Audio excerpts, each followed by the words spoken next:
మార్చి 21న వెళ్ళాము. ఇలా చూపించుకున్నాము, వచ్చేసామండి. వెళ్ళాము, ఇంటికి వచ్చేసామండి. డిన్నర్ చేసాము, పడుకున్నాము. యాక్చువల్లీ అర్ధరాత్రి 1 తర్వాత నాకు తడిగా అదే తడిగా అవుతున్నట్టు అనిపించింది. ఆ తర్వాత వైట్ డిశ్చార్జ్ అనుకుని మళ్ళీ అలా పడుకునే ఉన్నాను. లేవలేదు. చెక్ కూడా చేసుకోలేదు ఏమి. అయితే ఇంకో హాఫ్ అన్ అవర్‌కి నెక్స్ట్ మళ్ళీ ఇంకా హెవీగా అండి. నా క్లాత్స్ వెట్ అయిపోయాయి. వెట్ అయిపోయింది. ఒక పావుగంటకి లేచాననమాట మెల్లగా. అంటే హాస్పిటల్‌కి కాల్ చేసాం వెంటనే. ఆయన చేశారు. చేసి ఇలాగా వాటర్ లీక్ అవుతుంది అని చెప్తే మేడంతో మాట్లాడతామని చెప్పి మేడం చేత కాల్ చేయించారు. కాల్ బ్యాక్ చేశారు మేడము.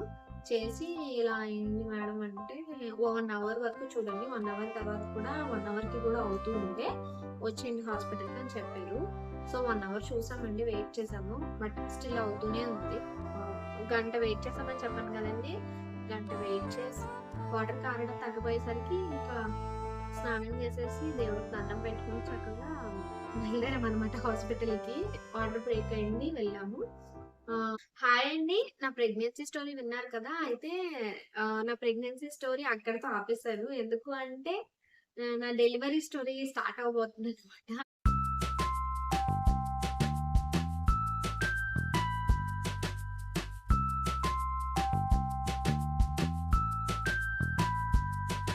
యాక్చువల్లీ నాకు పెయిన్స్ వస్తాయేమో అని ఎక్స్‌పెక్ట్ చేశాననమాట. నేను పెయిన్స్ వల్ల ఎళ్తానని చెప్పి, వాటర్ బ్రేక్ వల్ల ఎళ్తాననుకోలేదు. హాస్పిటల్‌కి వెళ్ళేసరికి అరౌండ్ 3:30 మధ్యలో అయిందండి. ఆ టైంలో మేడం వచ్చారు. మేడం వచ్చి చెకప్ చేసి వాటర్ బ్రేకే అని కన్ఫర్మ్ చేశారు. మళ్ళీ మన వెయిట్ ఎప్పుడు చూస్తారండి, రెగ్యులర్ చెకప్స్‌కెళ్ళినప్పుడు కూడా మన వెయిట్ ఇవన్నీ చూస్తారనమాట. వెయిట్, టెంపరేచర్, బీపీ ఇవంతా నార్మల్ చెకప్. రూమ్ ఇచ్చారు. అడ్మిట్ అయిపోమని చెప్పారు. అడ్మిట్ అయిపోయామనమాట. యాక్చువల్లీ నార్మల్ డెలివరీకే ట్రై చేశారండి చివరి వరకు. పాపం మేడం కూడా చివరి వరకు నార్మల్ డెలివరీ కోసమే ట్రై చేశారు. నేను ట్రై చేశాను. బట్ ఎందుకో దేవుడు అలా రాసాడనుకుంటా. ముందే మేడం వెళ్ళామంటే ఏదో ఒక 1 టాబ్లెట్ 4 ముక్కలేసి ఒక ముక్క డోస్ అనమాట అది. ఒక ముక్క ఏయమని చెప్పారు. అప్పుడు కానీ ఎప్పటికప్పుడు బేబీ హార్ట్ బీట్ అనేది మానిటర్ చేసుకుంటూనే ఉంటాం. నెక్స్ట్ డే ఆహ్, మార్నింగ్‌కి నాలుగో ముక్క అయిపోయింది గానీ నాకు అప్పుడే పెయిన్స్ కొంచెం అందుకున్నట్టు అనిపించాయి. బట్ ఏమీ లేదండి. తర్వాత ఇంజెక్షన్ చేశారు. ఒక ఇంజెక్షన్ చేశారు. అదేమో పెయిన్స్ రావట్లేదు.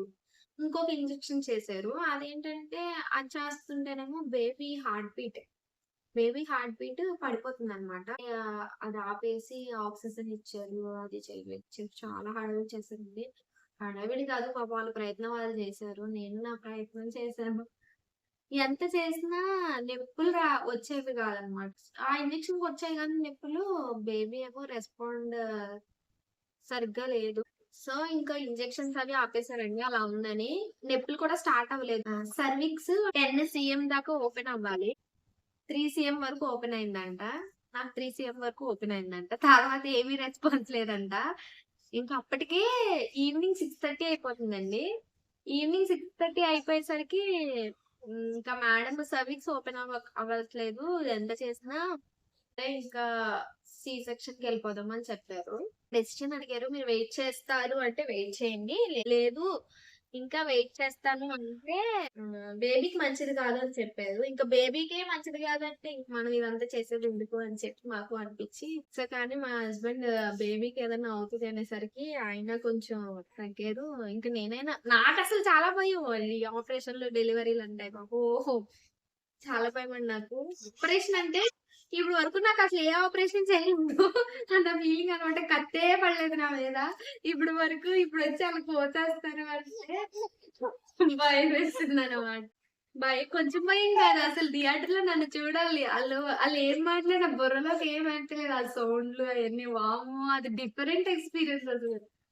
నిజంగా 6:30 అని చెప్పి 6:30 తర్వాత ఇంకా సి సెక్షన్‌కి వెళ్ళిపోదాము అని డిసైడ్ చేసుకున్నా. అసలు నా బ్రెయిన్ కూడా ప్రిపేర్ చేసుకునేంత టైం ఇవ్వలేదు వాళ్ళు. వెంటనే మేము ఓకే అని చెప్పాము. అంటే మా బ్రెయిన్ ప్రిపేర్ చేసుకొని ఓకే అనలేదు. ఇంక సరే ఓకే అని చెప్తే ఏ 2 అవర్స్‌కో రెడీ చేస్తారు. మనం ఈలోపు మన బ్రెయిన్ అది ప్రిపేర్ చేసుకోవచ్చు అని అనుకున్నాం. మేము ఓకే చెప్పాము. 7:30కో అనుకుంటా. మేము చెప్పిన హాఫ్ అన్ అవర్‌కి 20 మినిట్స్‌కో థియేటర్‌లోకి తీసుకెళ్ళిపోయారు. అసలు మా హస్బెండ్‌ని కూడా రానివ్వలేదు. ఎవరిని రానివ్వలేదు. నాకైతే చాలా భయమేసింది. పోనీ వాళ్ళు థియేటర్‌లో నాతో మాట్లాడేవాళ్ళా అంటే నాతో మాట్లాడలేదు. వాళ్ళలో వాళ్ళు ఏవేవో మాట్లాడుకున్నారు. సో, మొత్తానికి చాలా భయంగా ఫస్టయితే ఈ వెనకాల స్పైన్‌కి ఇంజెక్షన్ చేస్తారండి. అదొకటి. ఆ ఇంజెక్షన్ చేసేటప్పుడు సురుక్కంటది అంతే. ఏం పెద్ద పెయిన్ ఉండదు గానీ ఫస్ట్ టైమ్ కదా! దడ వణుకు ఇంక ఇదంతా షివర్ అయిపోయేది బాడీ మొత్తం. తర్వాత స్పైన్‌కి ఇలా ఇంజెక్షన్ ఇస్తారు. మనకు ఇక్కడి నుంచి ఈ పార్ట్ అంతా నంబ్ అయిపోతుందనమాట. సో, మనకింకేం తెలీదు. ఇంకా చేసి మా బుడ్డోడిని తీశారనమాట బయటకి.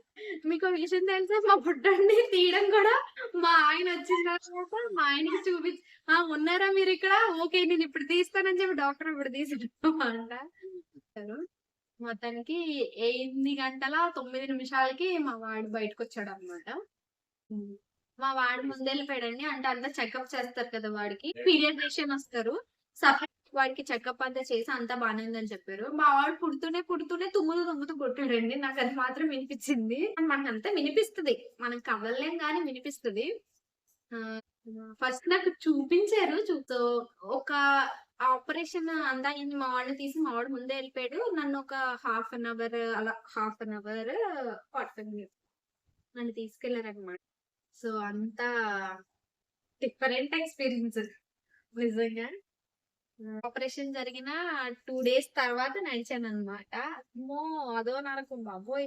మళ్ళీ వాకింగ్ చేయమంటారు. అదయిన తర్వాత అసలు ఎంతసేపు వాకింగ్ చేసిందంత వేస్ట్ అయిపోయిందని నేను ఫీల్ అవుతుంటే మళ్ళీ వాకింగ్ అంటారు అనుకున్నాను. వాకింగ్ చేస్తేనే మనం త్వరగా రికవర్ అవ్వగలం అనమాట. అది కూడా మంచి విషయమే యాక్చువల్లీ.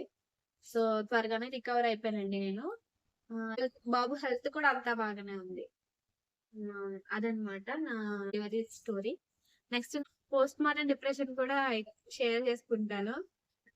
సో, నెక్స్ట్ వీడియోస్‌లో వస్తదనమాట అది. సో, మా వాడికి మిహాన్ రుద్రన్ అని పెట్టాము. అదనమాట. ఇదొచ్చేసి నా స్టోరీ. నా డెలివరీ పిక్ కూడా నేను పక్కన thank you. Thank you so much.